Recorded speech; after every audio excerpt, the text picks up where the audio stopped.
Canada. Put on a suit, drink water, don't drink and drive. Hey, man, call your mother. It means nothing. It means nothing. Nah, they lying to you. It's about the money. Now you're more fluent.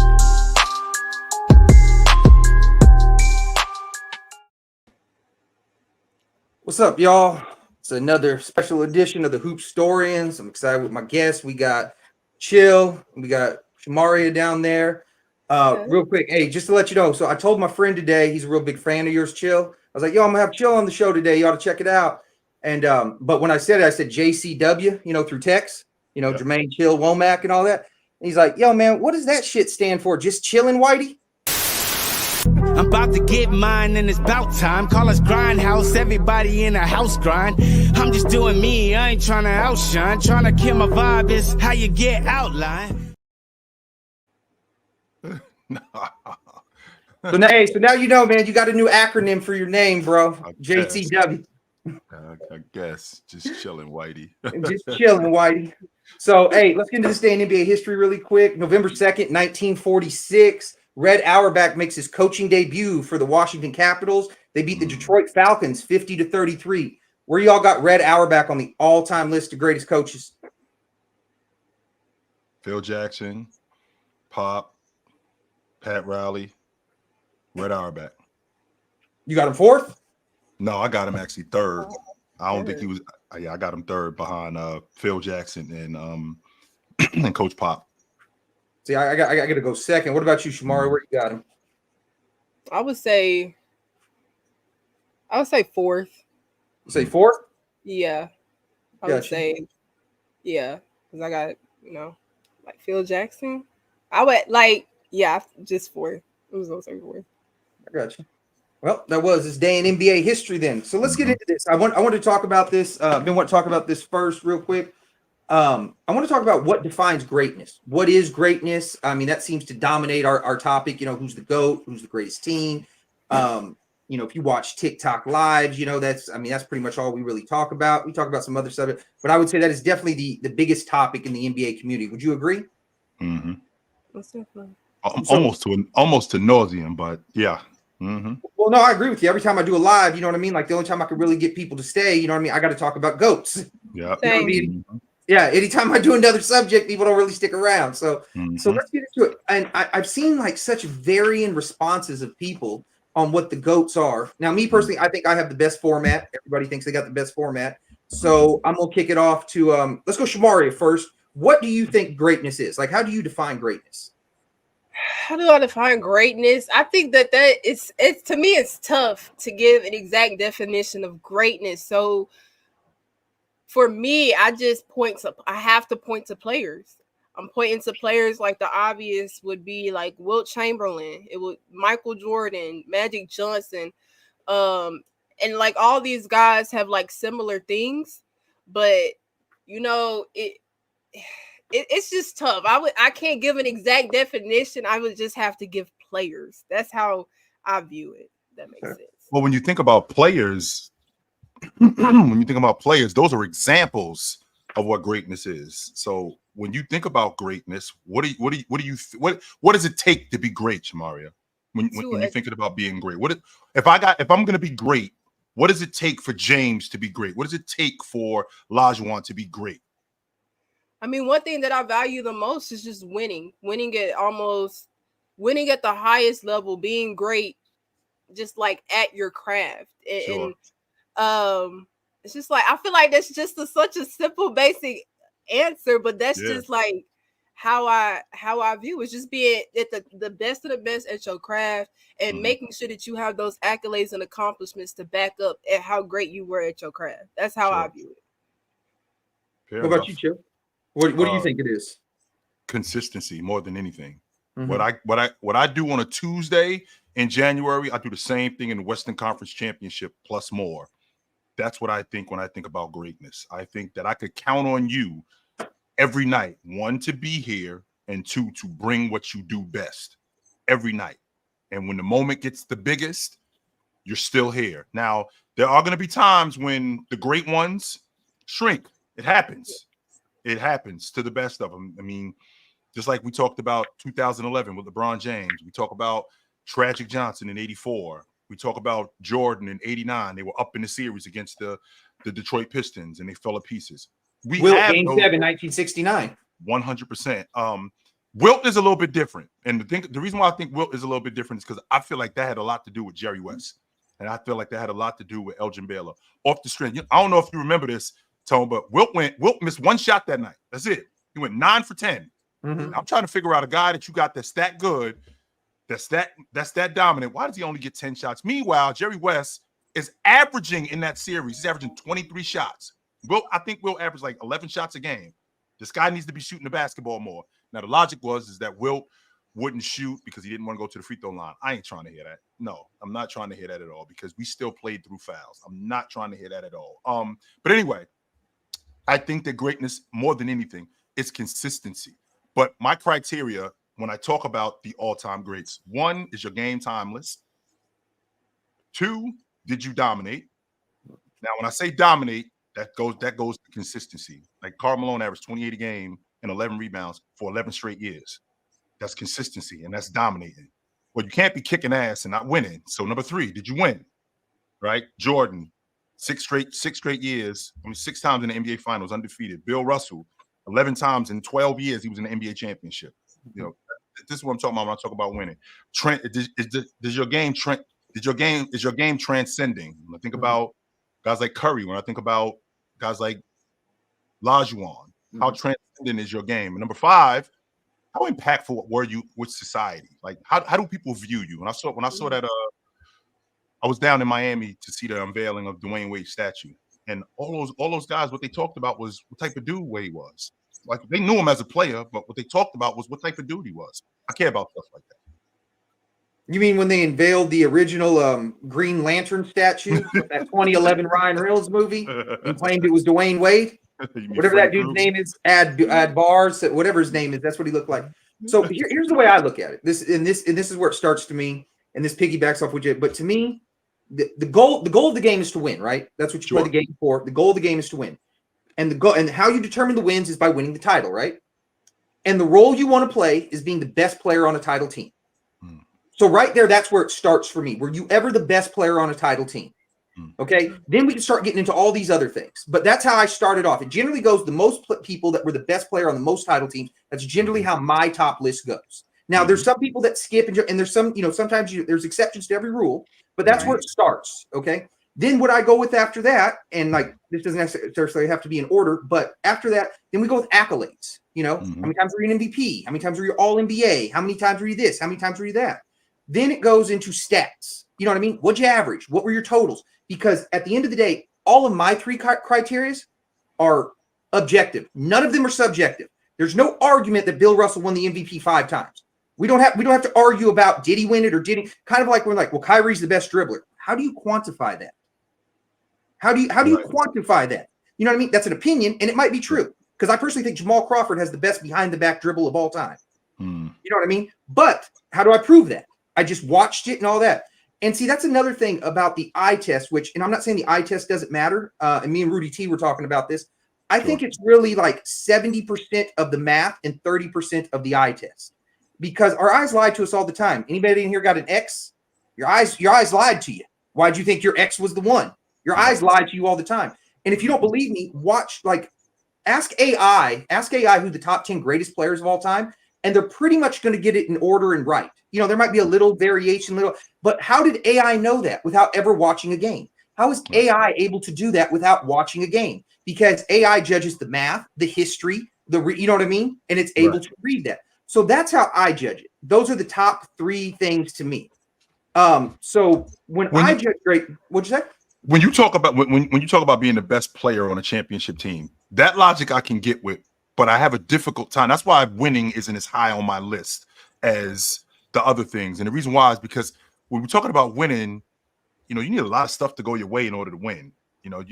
Winning isn't just, we got the best players, we got the best team, and we're going to win it. No, a lot of people forget, Maria, Lajuan was Joel Embiid for 7 years. He couldn't get out of the second round of the playoffs. That happened from 1986. After 1986, he didn't get back to the NBA Finals Forget the Western Conference Championship. He didn't get back to the NBA Finals because he wasn't there. He didn't get back to the NBA Finals until 94. That was 7 years. So that's what he was. And the Seattle Supersonics, they owned them. But Olajuwon was awesome. I mean, he's the only player in NBA history to have over 200 steals and almost 300 blocks and not make the all-defensive team. That's the most ridiculous shit I ever heard. That's crazy. Ever in all my days. So winning matters to me. I won't argue that part, Tone. Winning matters to me, but I have to I have to incorporate luck when it comes to winning because some things need to go your way. We talk about Steph Curry all the time. I mean, didn't we see what happened in 16? Like if that 15 team was healthy, that is that Cavs team. Do they beat that? Do they beat the Cavs if they were healthy in 15? It's a legit argument. That's what we don't know. But then we saw them in 16. They were healthy, and we saw what happened. Yeah. So I mean, when I think about winning, I care about that, but I just think that there's a lot of other factors that go into winning. But let's go with this on the winning. How far down is the greatest player that's a non-winner? Because all the greatest players won. Oh, 100%. They all figure it out one way or another. 100%. So that's why it goes back to winning because all the greatest players, they all win. One way or another. There's not a great player that didn't have a chance to win. For example, we'll even go to another level. Like I'll go with this. Charles Barkley, and we'll go luck, okay? And like if you look at the Suns in from 92 to 95, right? Yep. They and you know, I really know my Suns history. 92 to 95, 3 years, they lost to the champs 3 straight years in a row. Yes, and you can argue they gave the champs the 3 hardest series in a row out of all those series each year when they lost to the Rockets twice. Up on Houston twice. They was up on them 3-1. Right. Twice. You know, right. And same thing with the Bulls. A lot of people think that 93 series was the Bulls' hardest series too. So I don't know if it is or isn't, but I mean hardest final series, not the hardest necessarily series. But like you look at Barkley, and I agree with Luck, but in 95, I think the Suns were the best team. They were running through the league till Manning got injured. And I forget who fell in his leg. It was Klein or Shays, one of the two. They fell in the leg, and it was just completely different. You know what I mean? So that's where winning comes into me. And everything that I say is objective. I had a guy on here. We were talking about it, and he was like, he said, he's got Bob Davies over John Stockton in terms of greatness. I started laughing and all that, and I started talking about, because I want to get into this with you guys on this. So I started talking about how I personally, and I want to see where you're at on this. I have guys like Pettit, Havlicek, Barry, Isaiah Thomas over guys like Oscar, over guys like Jerry West, and over guys like Dr. J. Because at the end of the day, the 4 guys I named first, they all were the best player on the title team. So I would rather, we'll just use Isaiah Thomas, for example. I'd rather be the best player on 2 title teams, make 12 All-Stars, make some All-NBAs, than be Oscar Robertson with your MVP and your ring as a secondary player. Because at the end of the day, people will knock Oscar. He couldn't lead his team to a title. You can't knock Isaiah. You can't knock. So I was explaining to this guy, you know, this, and like he was really on Jerry West. And he goes, yeah, but who? I forget who missed the shot, but he goes, literally, it was just a couple inches away. And you're telling me that's what knocks him off? I go, dude, I don't think you understand this. So I'll explain to you the best way I know how to show you how much different a couple inches can make. If my aunt had a dick, she'd be my uncle. And that's how much difference a couple inches can make. You know what I'm saying? It's not the same, man. It isn't. So, Maria, what do so you think? I'm just saying. So where do you guys find the flaw in that? That I say guys like Pettit, Thomas, Barry Havlicek are over guys like Dr. J, Oscar, and Jerry West. Yep. No, I'm saying where's the flaw in my logic in that? I'm trying to find this out on the greatness tip. Right, Maria. I'm just caught in the middle because, like, even though I said because I view winning very highly. Like, I think that's like the main objective in every sport is to win chips. But I also have to understand, like Chill says, some wins are lucky. Players got to be in certain situations in order to win. To back that up, then I would start looking at numbers. I would have to go to stats next to try to make the cases for other players. That's why to me, no top 10 list is completely followed by what a person has. That's just how I see it, because there's just going to be a couple of players that are just statistically better than other players and may have less championships than these other guys, but they're still better than them. Like I got Wilt over Shaq on my all-time. I got Wilt over Shaq. I do too. but Shaq got more chips than Will. It's just difficult. It's difficult. I'm in the middle of it. Well, hey, can I say, like, using my format? Like Shaq's got him in one more title as the best player, and then Wilt kills him in accolades and stats.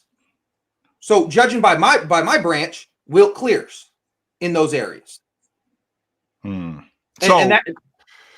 But to your point, when you talk about guys like Bob Pettit, who I think Bob Pettit, you can't name me 10 4-men better than Bob Pettit. You can't do it. I don't care that he played 60 years ago. I don't care what era he played in. You can't name 10 4-men better than Bob Pettit. It's going in one end out the other. Bob Pettit finished 6th in the league in MVP votes, and he went 32-17. That's almost 30-20, right? So you can't name those. When we talk about winning, though, this is what I'm talking about, though, Tone. When I'm talking about things going your way. I mean, he ran into Russ. Russ was a rook the year that they won the NBA championship. So they never won it again after that. Once Boston figured it out, they started rolling, and they never won it again.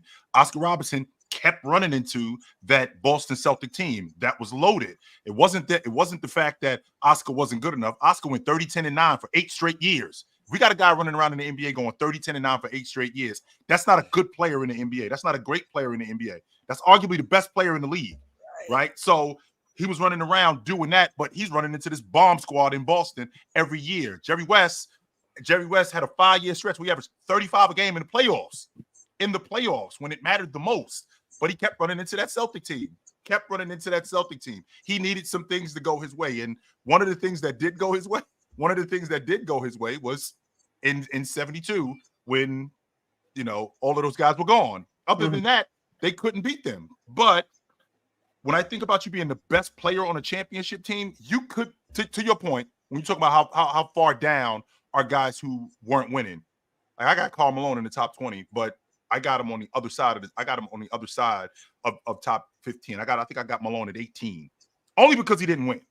Oh, not because he wasn't good enough. I mean, not because he didn't get there, because he did, but because he didn't win. If he had won, he would definitely be higher. That does matter. But I got to factor in the other stuff that he did. I can appreciate you having winning at the top of your list, because winning does matter. All we talk about in this game is, did you win? 100% did you win? But there are guys who won who weren't really that good, and I don't equate them as better than other guys. And then there are guys who also won, but they didn't win as much, and they're better than these other guys. Like Chamberlain and Shaq is a prime example of that. Well, that's where my 3-branch thing comes in. If you factor in accolades, stats, and winning, I believe you will generally get the greater player and all that. Like for example, who's the worst best player on a title team? Dennis Johnson, Chauncey Billups. Who's the worst best player on a title team? Yeah, that's what I'm thinking about. Right now. So I mean, those are what, top 100 players of all time or so, right around there. Maybe. I'm just saying, if you got Chauncey Billups as the 100 greatest player all time, I'm not gonna be like, you're out your mind. Right.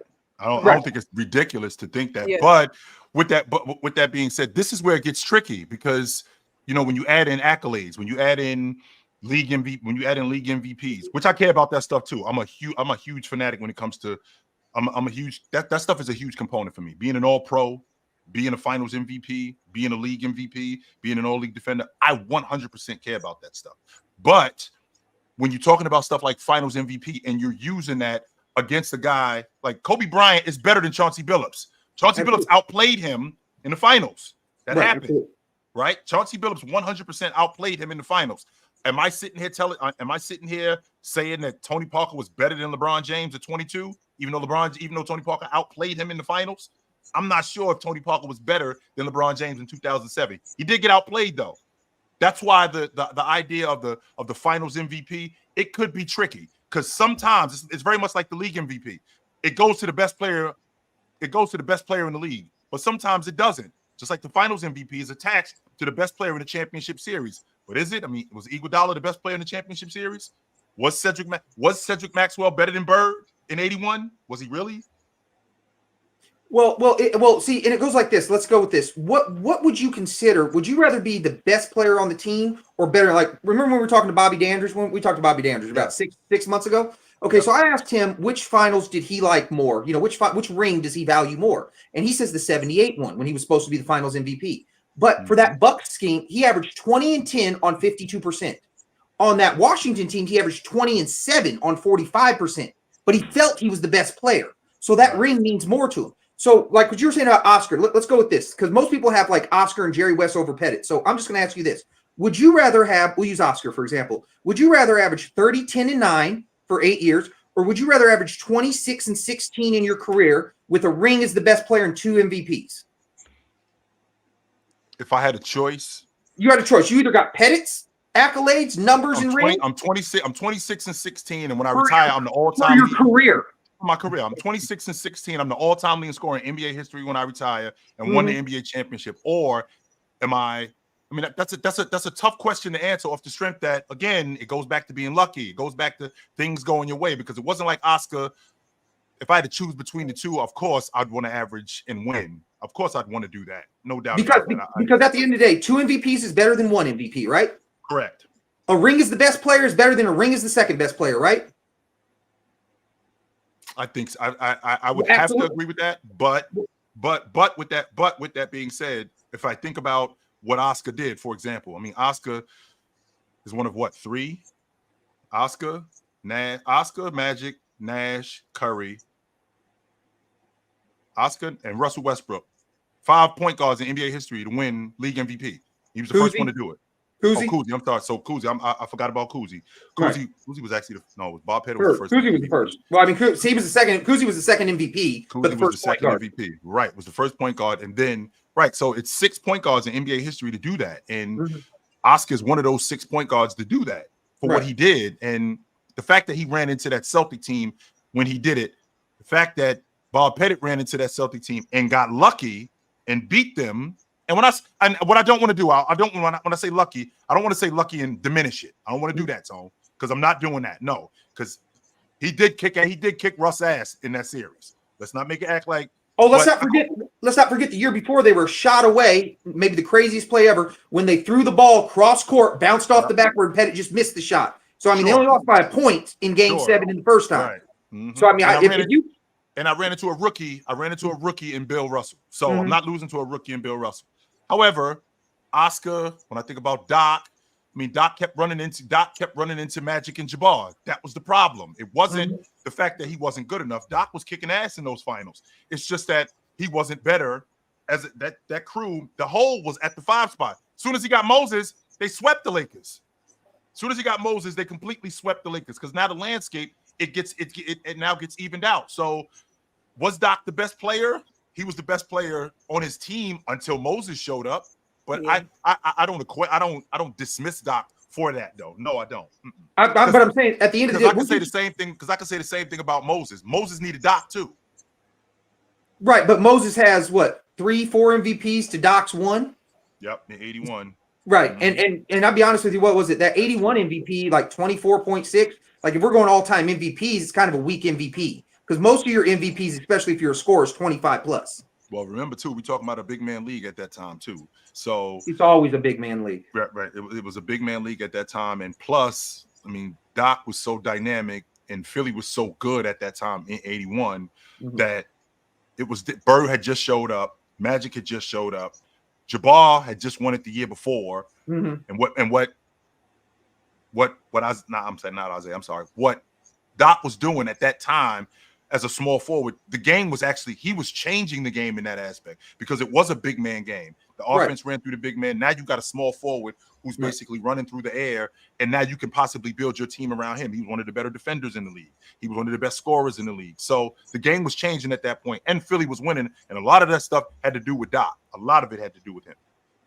Oh, no, definitely it did. But at the end of the day, you know, like I said, it's one of those deals where he just didn't. And that's where that comes in. In a different dimension, if he did, then it's a different story. But when you also look at the fact, like in that same time, you know, in that era, because what Doc made the finals, 77, 80, 82 and lost, right? He made them 3 times and lost. Is that correct? He went 4 times in 6 years. Right. And then you look at, like, for example, guys like Bobby Dandridge in 1978 outplaying him to win finals, and is maybe the best player as a small forward in even a big man league in 1978 with the same years as Doc. So where goes the argument then? Right. Because if he's so good, if Bobby Dandridge can do it, Doc should be able to do it.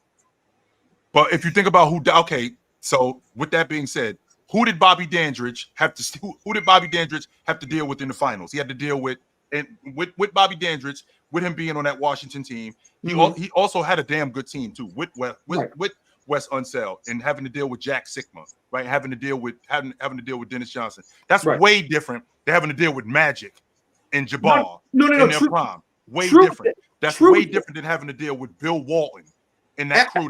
That's way different than having to deal with those guys. Right. That's not the same thing. Right. No. But he beat Doc on the way to the finals and outplayed him individually in the conference finals on his way to the title. So where's the argument then? Huh? Okay. Well, sure. I'm glad you brought that up. So when we talking about that, I think it was in 78. I think that was the year they were in 78. That Philadelphia team was basically all over the place when he ended up beating them. And Doc got busy in those finals, by the way, if we're being honest.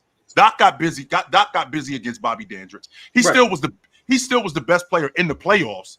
Right. I think Dandridge just had a better crew. And he sacrificed what he was doing. Because Dandridge could have probably averaged more than I think he averaged like 20 a game, 21 a game, something like that in that series. He averaged 22 to Doc's 21. Right. So it was around the same. And it was also that Philly team was in shambles at that point. They weren't the same. They weren't nearly the same.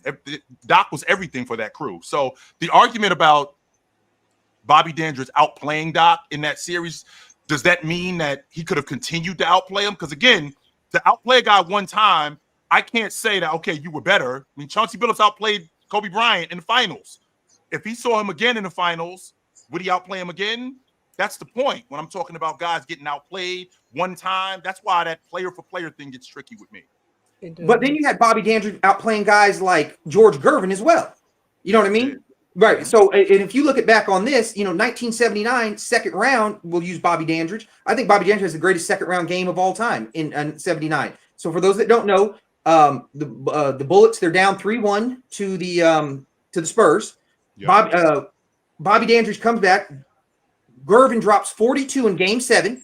Mm-hmm. They come back. They're at 7. Bobby Dandridge drops 37, scores 20 in the fourth, and the game-winning shot over a guy like George Gervin.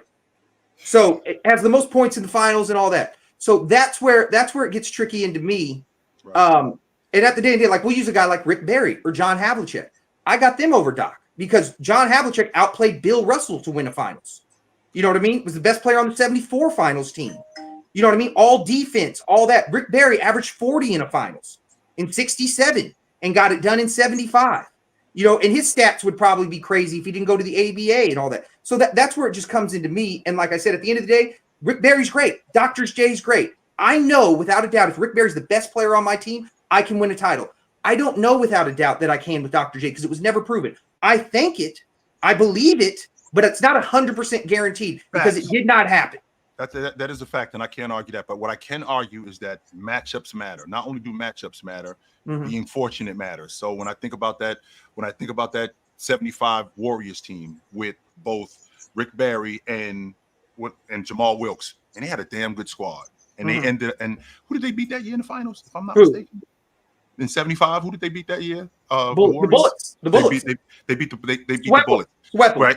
Which goes back to my original logic because you talked about Charles Barkley in 95. If you think about Jabbar, think about what Jabbar did from 76 all the way up until they won it. They lost to the eventual champions or the finals recipient. This is who Doc has to deal with in the NBA championship. He's got to deal with, and I appreciate your logic when you're talking about Bobby Dandridge. But when we get to the championship series, he's got to deal with Bill Walton. Right, Rick Barry doesn't have to deal with Bill Walton like that. I think Bill Walton was better than Wes Unseld. He doesn't have to, and I think that Blazers team. I think I can make an argument that Blazers team was better than. I think that Blazers team was better than that Washington team. When I think about Doc having to deal with, Jabbar, and I think about Doc having to deal with Magic on a consistent basis, and having to deal with Bird too, whom he dropped. He ended up dropping Bird. Now to put Jerry West behind a guy, I want to make sure I remember who you said. You had Jerry West. I'll do it. Jerry West, Oscar, Dr. J. I have guys like Isaiah, Pettit, Barry, Havlicek over them. Yep. And you got Isaiah. Now, again, winning does matter. I'm not going to argue that, Maria. Winning 100% matters. But I think we got to put all of this into. I think we got to put all of this into context. It's not just winning the NBA championship. It's also what you do during that time, not just in the finals, but what are you doing in the regular season? What have you done throughout the course of your career? So we're talking about a guy in Isaiah Thomas. Tony, he went 6 years where he made the All-Pro team. He played 13 years. He didn't make the All-Pro team again for the second half of his career. He didn't. For the second half of his career, he was never an All-Pro again. Meanwhile, Jerry West consistently stayed on the All-Pro team. Consistently. I can appreciate your logic about winning. I can 100% understand what you're saying when you're talking about getting to the NBA championship. But that other stuff matters. This is what I'm talking about when I talk about being consistent. And a guy like Isaiah, who from 1986 to 1994 never made the All-Pro team again. Guys like Stockton, Kevin Johnson, and Mark Price, Magic, and Gary. These guys are making the All-Pro team, and he's not doing it anymore. Did he win the NBA championship? 100%. And he was the best player in the championship series. I think it was against the Trailblazers where he won the finals. 90. Yeah, I think he anyone. Now, if you think about who they had to deal with during that time, right? That Trailblazer team was a bomb squad. I won't argue that because they were together for a long time, and I thought that the continuity that they had, I think that a lot of teams would not have been able to deal with them. They just were fortunate enough. They were just fortunate enough to have what they had when I talk about the Pistons. With that being said, Isaiah's resume, when I think about what he did from being the best point guard in high school to being the best point guard in college to when he gets to the pros, the second half of his career, he's never made the All-Pro team. Meanwhile, guys like Doc and Jerry West and Oscar Robertson, they're consistently doing that. I have to factor that in too. It's not just winning. This is what I'm talking about when I talk about is your game timeless and did you dominate? But this is where I factored in on that. Like I said, if the goal is to win the title and be the best player, you did not accomplish the goal. So if I'm Isaiah, like I said, at the end of the day, I'll take my peak of 22 and 14 because obviously if I can get 22 and 14, I'm one of the best players ever, right? Those are serious numbers. Okay? So we showed that if you give me the ball, I can put up the numbers. Then I got 6 All-Pros, I got 12 All-Stars, and I'm the best player on the title team. There's no knock in my game. I mean, if you want to try and knock me for an MVP, sure. But like we'll use West. West, you have no MVP. You were never the best player on a title team. You may have a few more All-NBAs and a couple more All-Stars, but at the end of the day, your couple more All-Stars and your couple more All-Pros does not trump my ring at the end of the day. Because I bet you, and I don't know, but I bet you if we ask West, would you rather be the best player on 2 title teams, get 12 All-Stars, 6 All-Pros, or would you rather have whatever West had, 12 All-Pros, 12 All-Stars, and be the second best player on 1? What do you think Jerry West, knowing the way Jerry West is, would say? He'd probably want to win more. Right. So wouldn't you want the same? I just think there's so much goes into winning, man. I do. I do. I think so much goes into winning, Tone, and I do appreciate how highly you regard winning. I do. But I just think so much goes into winning, and you need a lot of stuff to go your way. And I'm not sure that Karl Malone is taking Robert Horry's career over his. I don't think he's doing that. No. Because that's where that comes back into best player on a title team. Sure. I don't think he's taking Olajuwon's career over his neither. I don't. Then he's sharing the same pipe as Delonte West. I don't. You know what I mean? Because I would much rather have 1 MVP, 2 Finals MVP, 2 Defensive Players of the Year, rather than 2 MVPs and no rings. I just think that there's a lot that goes into winning, man. You have Olajuwon miles above Malone, do you not? I have him in the top 10. Yes, I do. Where do you got Olajuwon? I got Olajuwon top 5. Wow. Top 5 for sure. Top 5. See what I'm saying? Where do you have Karl Malone? He top 20. Lower. So let me ask you this, because I got somebody who comes up. They want to speak their piece on this, because I want to ask you guys, because this is always a debate. Duncan or Kobe? Who do you think's greater? I don't do the greater thing. Either you were better or you weren't. Tone, I always felt like that was a cop-out. Always. Okay. We'll go with better in your opinion. Who's better, Duncan or Kobe? Duncan. I got Duncan ahead of Bryant. I got Duncan ahead of Kobe. What about you, Shamari? Yeah, I think I do the better and greater thing. I think Kobe is a better player than Duncan, but I think Duncan is greater than Kobe. Okay, well, we got my man right here coming up. He wants to tell us, he must spend about 5 minutes to tell us why Kobe is greater than Duncan, since we're on this greatness. So we're gonna add Elijah right here. What's up, man? Can't hear you, brother. Okay, y'all can hear me. My computer wasn't working, so I got Now you hot. Now you hot. Okay. So to piggyback off the argument that y'all said earlier about greatness, and I told Tony before, I like to mix it all together. I don't think just because you're greater than somebody, that to me just seems like it's just winning. Like you said, like there's a lot that goes into winning. It's just, luck and everything. There's a lot of things that have to go into that, Yeah. So I'm not taking a guy like Kyrie Irving because he won a championship over a guy like Damian Lillard because he has. I don't take Kyrie stats. over Damian either. But like that, I just feel like greatness is just winning because I don't have Bill Russell. Me personally, I don't have Bill Russell in my top 10. So, and he's like one of the greatest, all-time winner. 11 rings, lots of championships, and he's the best player on a ton of those championships. But I don't have him over Wilt. I don't have him over Bron. None of these guys, and they have less rings. So I feel like it's all a mix into one. Whoever's a better player and greatness at the same time. Because I mean, if you're good, if you're great, you're gonna win. This is what it is. You're gonna win a championship if you're that great.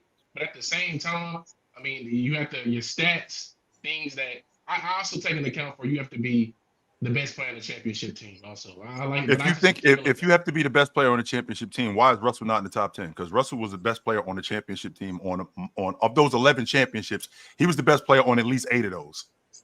Because at least 8. When I think about back then, because I mean, I go back and study. I wasn't there to watch or anything, but Wilt Chamberlain, when they matched up against each other, a lot of people like to bring up, their drop off. But every time Wilt Chamberlain went up against Bill Russell, he dominated him every time. And Bill Russell's like undoubtedly a top 3 defender of all time. So actually, he didn't dominate him. Actually, he didn't. He actually his scoring went down. He averaged 30 and 30 against Wilt. I mean, he averaged 30 and 30 against him. That sounds ridiculous. I know that sounds ridiculous, but this is the same dude who averaged 50 and 26. His numbers went down. He averaged 44 and 25. 44 and 24. But his numbers did go down when he went up against when he went up against Bill Russell. I think your logic in terms of Bill Russell, I think is it because you look at Bill Russell from his skill set? Because I got Chamberlain ahead of Russell, but I got Chamberlain ahead of Russell for different reasons. I don't have Chamberlain ahead of Russell off the strength of him dominating Bill Russell. I got him ahead of him for different reasons.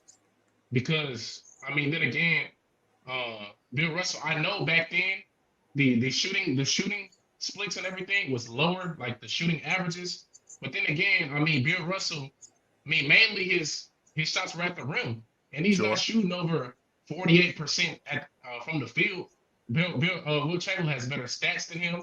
When I look at it, you said, it was a drop off, went from 50 to 30. But I mean, if I'm giving you 30 points a night, I'm still dominating you every night, regardless of how much the drop off is. What if we had a guy in Joel Embiid who was averaging 32 a game, and in the playoffs that 32 went to like 19? Is he still kicking who's ever asked? But 19 is different from 30 though. Is it? Especially when you're playing at the fastest pace in the game. And on top of that, Bill Russell, the field goal percentage that you bring up, just so you know, that was the going rate. Wilt was an anomaly. Nobody was doing what Wilt was doing. Everybody else was doing, in terms of the elite big guys, they were doing what Bill Russell was doing at that time in terms of field goal percentage. It's not like it was Bill Russell and it was nobody else. No, Wilt was the other guy that was just different from everybody else. That was the going rate.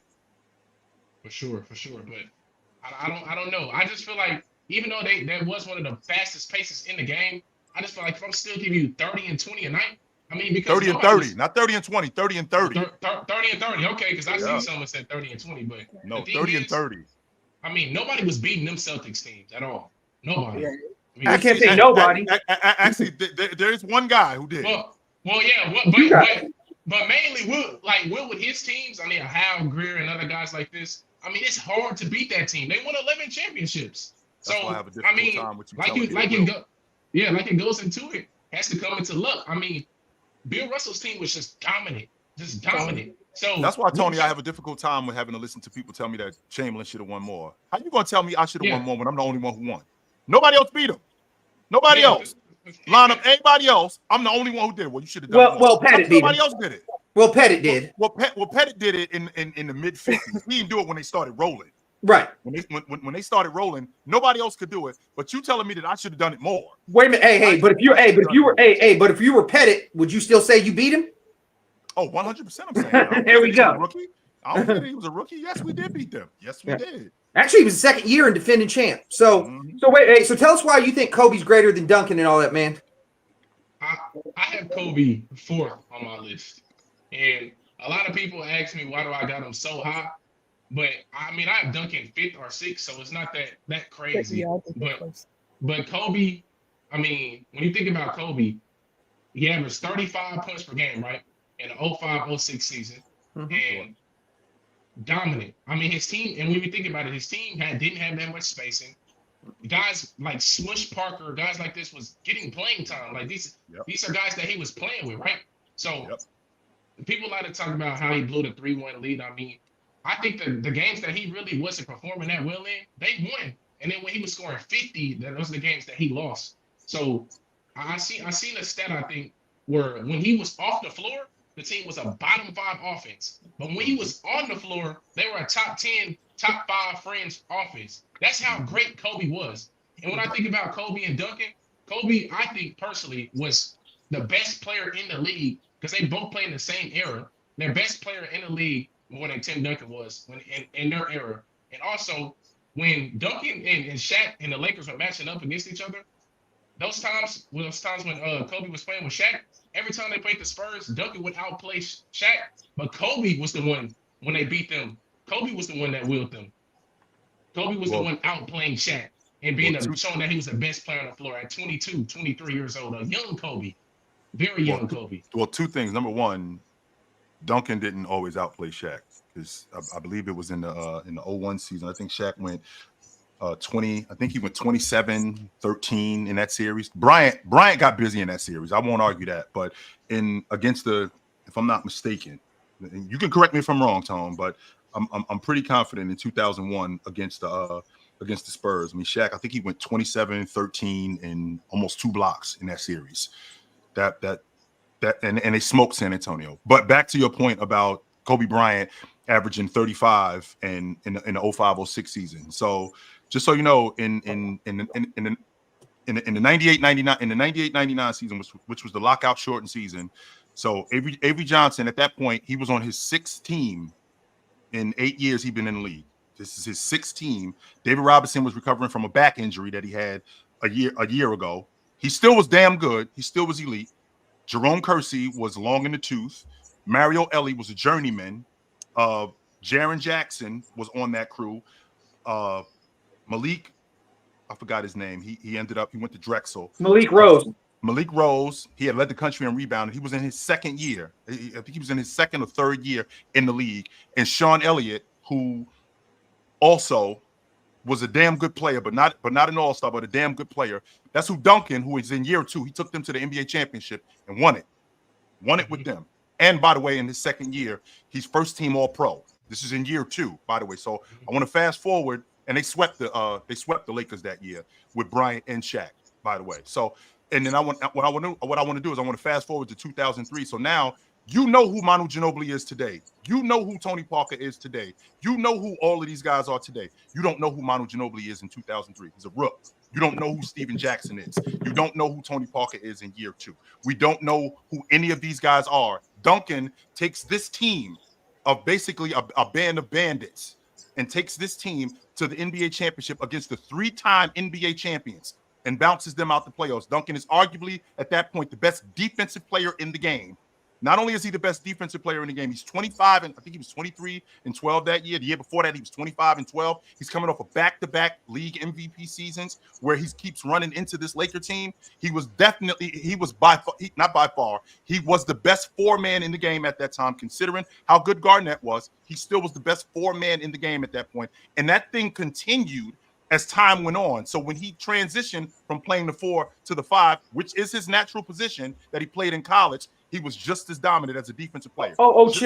Chill, just real quick. Don't forget to piggyback that in that game 6 that the Spurs beat him. Kobe had 20 points and 7 turnovers as they lost by 28. Mm-hmm. And that was in Los Angeles too, by the way. Yeah. That was in Los Angeles. And Duncan, I think Duncan went 33 and 16 in that game, by the way, to end the series. Now, don't get me wrong. Kobe won more in terms of head-to-head matchups. He did win more in terms of head-to-head matchups with Duncan but I mean, it helps when you got the most dominant and the best player in the league on your crew. That 100% helps. That's true, but I want to ask as well, why would you, or y'all, all of y'all, why would you put Duncan over Kobe? Like, what is your reasoning? Because when I think about my criteria, I think of peak, I think of somebody's prime, I think of dominance, I think of player production, and just that right there. And then exactly, right there. And that's exactly why when I think of, for my criteria, is your game timeless? Like, what would Duncan do in today's game? I think Duncan would be awesome in today's game. What would Duncan do in the 80s? Would Duncan be awesome in the 80s? 100%. Would Duncan be awesome in the 2000s? He played in the 2000s. Did Duncan dominate? 100% he dominated. Not only did he dominate, he transitioned from the 4 to the 5. Excuse me, from the 4 to the 5, and still was dominant, still making the All-Pro team, still making the All-NBA team, still winning NBA championships, playing the 5, still doing that. Right? Is your game transcended? I mean, what else can we say about Tim Duncan that we haven't already said? He's called the big fundamental. He's called the big fundamental for a reason. So when I think about what he's done, and not just the greater, I'm just talking about his game. A lot of these guys who are great players have basic games. Michael Jordan had a basic game. Don't let the flash fool you with the moves that he made. No, Jordan had a very basic game. Tim Duncan had a very basic game, and it was ridiculously effective. Ridiculously effective. It might not be for the aesthetics for you, but it was ridiculously effective. That's why I have Duncan over Bryant. I also feel like a lot of people like to hold Bryant back because of his field goal percentage. But, I mean, like in the 05-06 season, Kobe Bryant was taking 20 plus, probably 23, 24, 25 plus shots a game, shooting about 55 plus true shooting percentage on averaging 35 a game, with the team with zero spacing and a team where he was the main scorer. He couldn't really have anybody else to really rely on to give that scoring push. He was really the main guy taking this team. I mean, it's not really much he could do with the team that he had. I mean, they were the 7th seed that season. And this, can I ask you this about Peak? Can I ask you this about Peak? So I'm just going to ask you. So in the playoffs, Tim Duncan's highs are, for an average first series, are 32, 17, 6, and 5 blocks. Kobe Bryant's highs are 35, 9, and 8. With 2 steals, 3 steals, something like that, right? What do you think more conducive? That's their peak. That's all. That's their peak. That's their best series. You know what I mean? What's more conducive to winning? It sounds like that other stuff that you just said. You're gonna bring up defense. That's what you're trying to. I said Duncan is 32, 17, 6, and 5, and Kobe is 35, 9, and 8, and 3. What's more conducive to winning? Who peaks higher? It depends, because I mean Kobe's giving you the more scoring, but you're not asking Kobe to go out there and average here. 17 boards like Duncan. Check this out, bro. I'll separate it for you. This is the best way to do it. But before you go any further, Tone, you know why you're not asking him to do that? Because he got Shaq. That's why. Right. That's so why hold you're on. not asking him to do that. Hold on. I'll separate it for you. Check this out. Kobe Bryant averages 3 more points, right? Duncan averages 8 more rebounds. Would you rather have a player that can get you 3 points or 8 rebounds? I mean, yeah, but then again, I mean, still, you're not asking Kobe to go out there and give you 17 boards. I don't know what shooting guard is giving you 17 boards. And still, Kobe, to bring up the defense, Tim Duncan's an all-time great defender, but I mean, Kobe, is a great defender as well, a two-way player. Will go out there and guard the best players on the squad. And this is at the shooting guard position. So will Duncan. The same way how we praise Michael Jordan for being a great two-way player, Kobe is too. So he's not no slouch defensively at all. No, we're not saying he is. We're just saying he's not as good as Duncan. Hey, Shamar, what do you think about this? Where do you think the difference? What do you think separates them? Just situations. Like with the fact that Kobe had Shaq. That right there really sets them apart. And I understand that Kobe was able to still succeed without Shaq, but majority of Kobe rings were won with Shaq. And I can't, and I'm not trying to fault Kobe for having another dominant teammate, but we have to take that into account. To me, that's the biggest separator. Now, I feel like they're close, but I still lean towards Tim Duncan when it comes to greater. I have to. This is what I have to say about this. This might be a hot take. All right, Elijah, this has got to be the last thing. We got to move on, bro. Okay. But me personally, I feel like Shaq needed Kobe more than Kobe needed Shaq. Because when we think about Shaq, No way. When we think about Shaq, okay, listen. When we think about Shaq, right? Shaq's always played with great guards, right? He had Penny. That's He had true. Dwayne Wade. Yeah. He had LeBron at the time. Yeah, He Nash. had Kobe Bryant.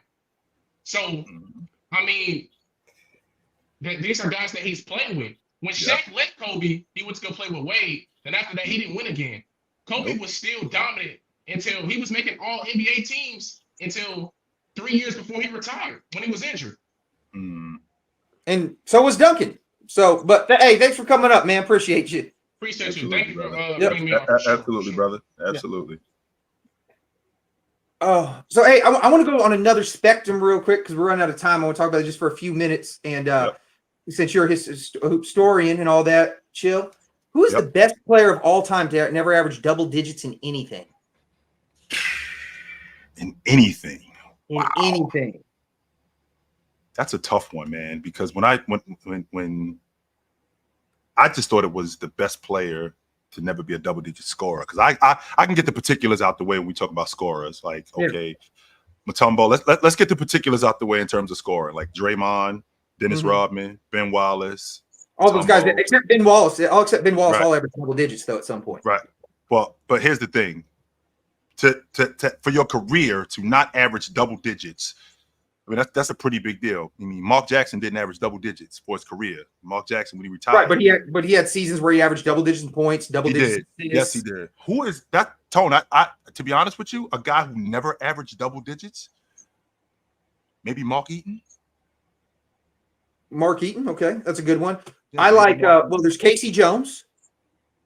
There's an example. One of the best perimeter defenders of his era. You know, didn't really get a chance, many attempts. Was he was he more of a product of that system with the Celtics, or was he?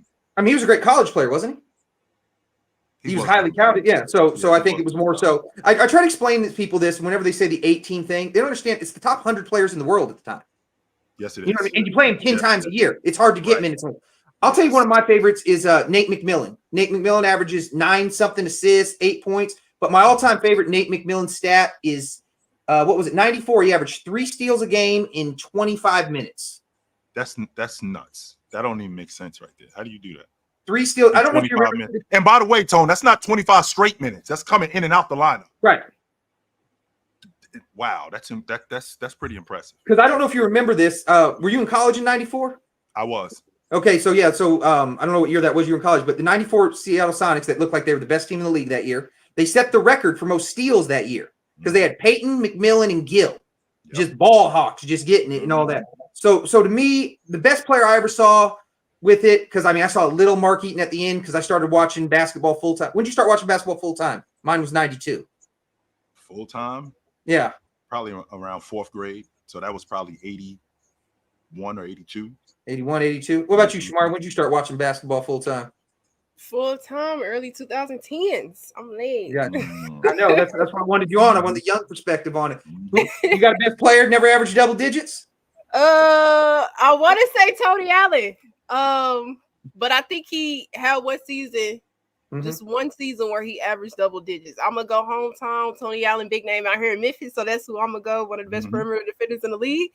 Give me Allen, even though Okay, I'm gonna ask you this, and you know, if you want to answer Shamar, that's cool. You can pass it, but I want to give Chill a 6-pack of start bench cuts, okay, and like you've never had before.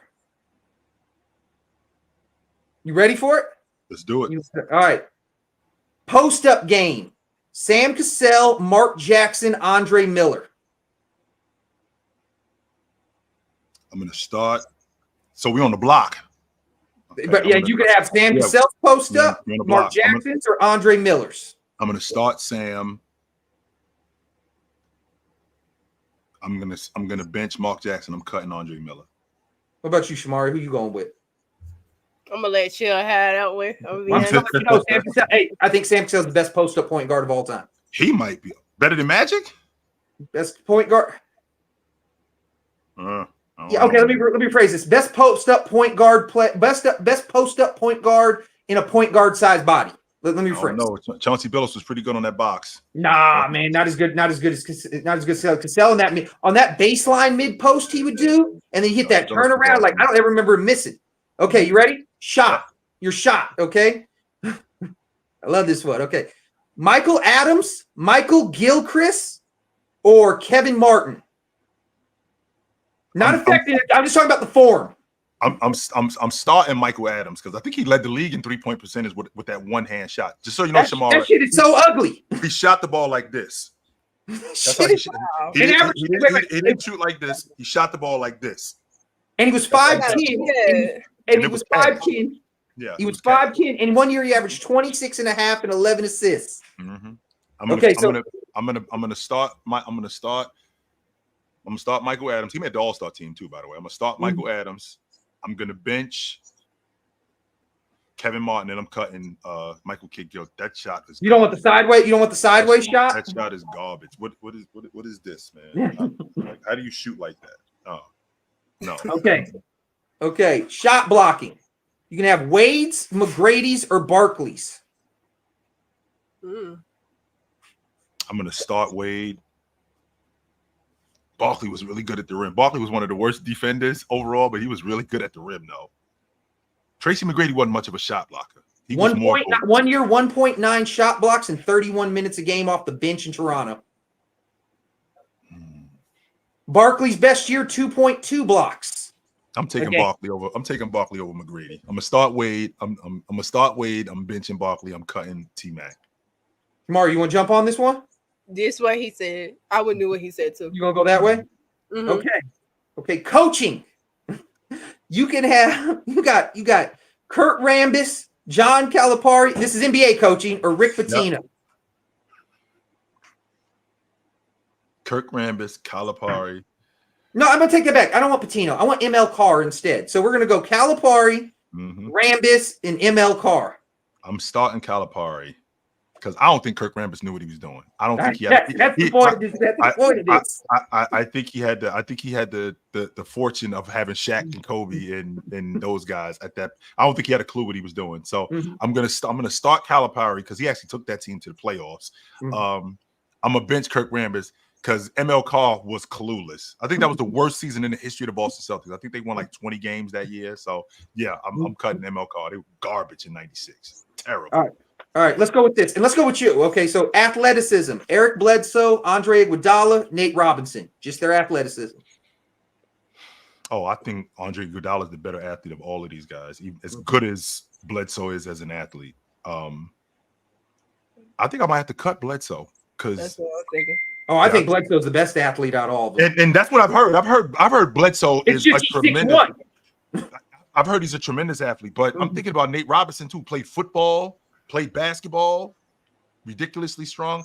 I might have to cut Bledsoe. Yeah, I'm starting Iggy. I'm benching Nate Robinson and I'm cutting Bledsoe. Hey, real quick. Hey, how far do you go in your basketball career? You got Andre Iguodala's at athleticism. You in the NBA? I'm an all-pro.